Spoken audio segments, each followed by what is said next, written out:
Hi, this is Josh. And this is Annabelle. And you're tuning into Sophi Radio. You know you shouldn't be hiding the pain forever.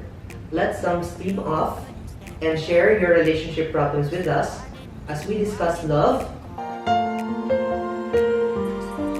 and heartaches.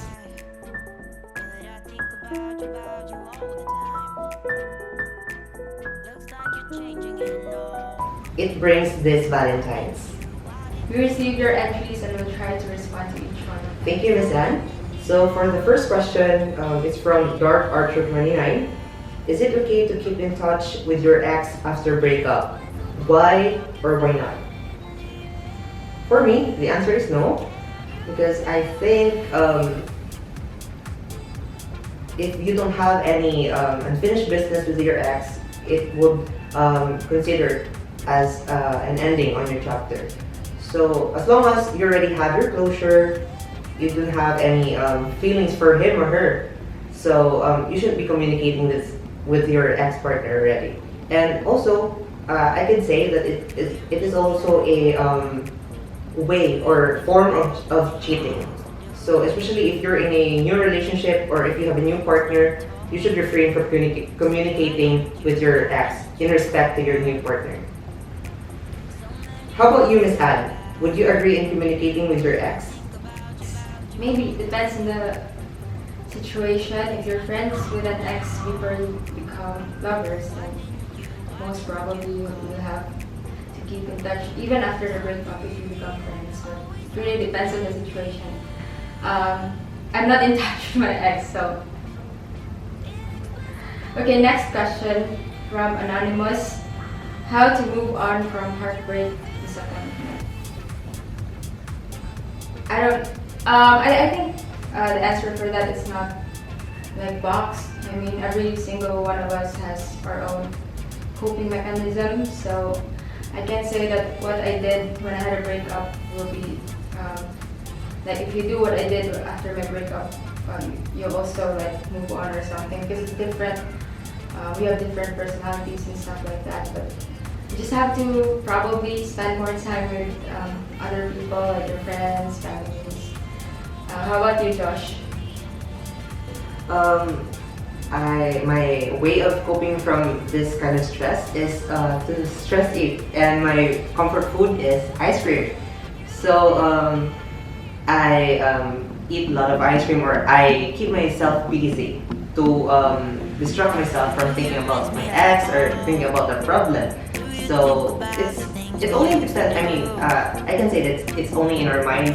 If we don't focus on that problem or if we don't focus on that heartache, it would eventually be out of our minds, or we'll just laugh it out as the days pass. So for the next question, it's from Panda. So would you still love the person the same after trust is broken? My answer would be no.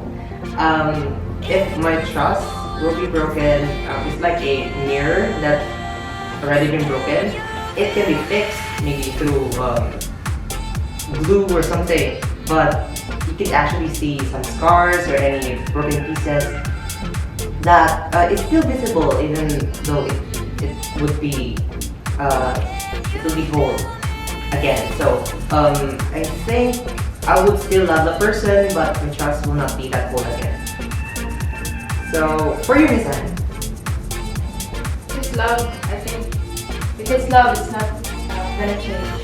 So if you love the person before the trust is broken, I don't think it's gonna change after the trust is broken. Another question from Anonymous. What's the most spontaneous thing about love? I can't recall any specific spontaneous thing about love that I've done because I don't know. I don't have a lot of time to. I can't recall any special instance that I did for love. But how about you, Josh? Okay, the most spontaneous thing I did for love was during my college days. Student life, all your allowances goes to your projects, activities, or anything that is related to school. So I didn't expect that love came at that time. So I made sure that I have some spare money that I could use during our date sessions in 7-Eleven, and I always end up going home late. So let's not dwell that past. So let's move on to the next question. So it's from WFM. Do you think that celebrating Valentine's Day is corny? Absolutely not. If you're celebrating love every day, so does it mean you're corny every day? No, it's not that. It's not that petty or shallow. So if you love the person, you should always show your affection to that person not only during Valentine's but every day. So it's like during Valentine's Day, that's the perfect time that you could express your feelings to them, remind them about how you love them, just give them words of affirmation and all things that makes her or him happy. So I guess it's not corny. So how about you, Miss Anne? Yeah, I love celebrating Valentine's Day. It's not really that one day in a year because we also have Christmas wherein we celebrate that also with the one that we love. But I love Valentine's Day because our loved ones give us flowers. I love flowers, so I love celebrating Valentine's Day. Next question from Anonymous again. This is another anonymous person. This is not the same person. What is the biggest sacrifice that you have made for love? Biggest sacrifice you have made for love. I think choosing to be with the person I'm in a relationship with right now. I hope my parents didn't see this, but yeah, because the circumstance of our relationship is not. It's complicated, but I chose to be with him anyways, so that's the biggest sacrifice. How about you, Josh? What's the biggest sacrifice you have made for love? Biggest sacrifice that I did for love. That was I go against my parents for this kind of love. So my parents are quite strict regarding since birth or during my childhood. So when they found out that I was in love with this person, they confronted me, and yeah, it was a lot of trouble or chaos at that time at our house. But I fought for that love. I explained to them that I love the person, and eventually, as the years came by, and they eventually accepted me and that person. Yeah, so I guess that's it. So for the next question here, it's from Kitty Cat. How would I know if their feelings is genuine? So first, if they insert effort in communicating to you, nowadays people are busy with work or personal things. So if they always, I'm not always, but most of the time, or text you or ask you about how was your day or how are you feeling right now, like that. And I guess that's a first sign of they are into you or if they care for you. So next is if they always give their time to you, their attention, or they show some effort. I think that those things are very hard to give to that person if you're not into them. So I guess that are the things that I think are the factors or the criteria that you can say if that person is genuinely in love with you. The next question is from Roar2366. what to do if the person you're courting is giving you mixed signals. Well, I don't really believe that a person gives you mixed signals. Maybe it's your interpretation of the signals that you're like interpreting it your way, but I don't think that it's probably not a mixed signal, but because we have our way of like interpreting stuff, especially we're in love or we like someone, we tend to lean in to hoping that they also like us. But I don't think it's a mixed signal, so you just have to clarify maybe if you think that it's a mixed signal, but I don't think maybe it's not really a mixed signal. You just have to like have a clear mind and see it not through the eyes of like puppy love or something. But yeah. For the next question, it's from ROR2366. So, does a long distance relationship work for you? My answer would be no, because my love language is physical touch. I need someone to accompany me every time that I will go to the malls or I need to go somewhere. I need someone to hug whenever I feel sad or I feel down. So I think it would not work for me. How about you, Miss Anne? What is your love language? My love language probably is quality time. I think the mere presence of the person that I love is enough for me. So we'll move on to the next question from Jose. Losing a friend because of unrequited love. Well, that's tough. I haven't really experienced being in love with a friend, but that must be tough because you lose your muse and then you lose your friend. So that's tough, and I can't even begin to explain how that feels. Ikaw, Josh. I would totally agree, Miss Anne. This is really tough. So, I mean, we can't choose people to love, and we can control our feelings. And the fact that it's our friend, it's really hard that we lose both the person that we love and our friend. So it's really hard. It's really hard on this to be in that situation. Moving on to the next question. So it's from Anonymous. So would you be crazy rich or deeply in love? I would choose to be crazy rich because we should be practical these days. You could always find love. You could also, there are lots of people. There are many fishes in the sea, so you could always find love anywhere, everywhere, anytime. But to be rich, you need some effort. You need to hone your skills to have a better paying job. So I guess I would choose that one. So I believe that love will follow. How about you, Miss Anne? If it's me, I would also choose. In my mind, I'd choose crazy rich. Like I really dreamt of marrying a rich guy.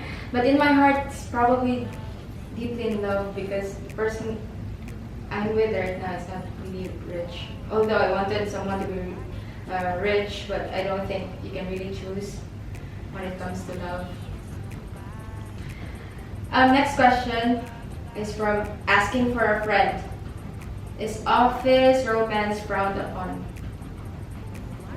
Personally, I don't like office romance. I don't like seeing the person like every day. That's just me. But I don't know about you, Josh. How about you? Okay, office romance. Huh. So I would say yes. I'm not against it.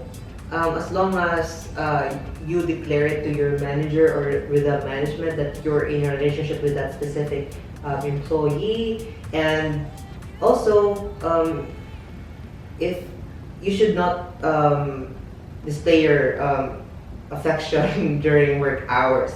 So it should not affect your productivity. So as long as you can do that, love or romance in office would be okay for me. So next, from asking for a friend. What should you do if someone in the office confesses their feelings for you? Hmm. Yeah, I would accept it. I would listen to their confession. I would give them a chance to speak for their feelings or to tell me about their feelings. So I won't reject someone, or I would not immediately reject someone if I know that they're into me or something. Yeah, just let that person confess their feelings for you, and don't let leave them hanging. Just after they confess their feelings to you, give them an answer, yes or no. Just don't ghost them. Just it's okay to break their heart on that day, but just don't ghost them or leave them hanging, because that's more painful. So, for you, Miss Anne, what's your opinion about this situation? What would I do? I don't know, but the first thing that came to my mind is like, ew. Because I don't think I'll be comfortable, to be honest. Although there might be like some good looking guys here, but because I'm in a relationship, so that's gonna be an ew for me. Next question. From Anonymous. Do you think that people can change when they love someone? I think so, because I haven't experienced like in the previous relationship, there's the person that I was in a relationship with like changed for me so that he'll become someone that I like. That's what I realized like on hindsight. He's not really the person. He's not really that person in real life, but he tried to like fit into my world. So I do believe that love can change people. You think so, Josh? I would totally agree with that, Miss Anne. So yeah, people can change, especially when we are in love. So we will change for the better for that person. So I would agree. So on the next question, it's from Papi Ken. What to do if you have sacrificed everything on someone who you see as your world, yet she sees you only as a friend? Aw, that's sad. But yeah, as long as you've done everything for that person, or if you you showed her the love that she deserves, then at the end of the day, you have nothing to worry about. Yeah. So it's her loss, not yours. Okay, we're down to our last question from Miss009. How to avoid getting jealous? I think jealousy is a problem from within. So if you're an insecure person, that's where jealousy comes in. But if you're like confident with yourself, you're confident with your the person you're in a relationship with, you're not gonna feel jealous. So that I think you can prevent jealousy if you have to like fix yourself, or like yeah, you have to become the best version of yourself, because if you become the best version of yourself, there's no need to be jealous of anyone else. Do you agree with that, Josh? Yeah, I would agree. Trust and jealousy is like partners. If you trust your partner, or I mean, if you trust your lover, you should not be jealous of any woman or man surrounding your partner, right? So as long as you have trust, jealousy will not be part of your vocabulary. Thank you so much for trusting and sending your questions and love concerns to us. We hope that we're able to address all your concerns. So that's it for Sophi Radio. See you next time.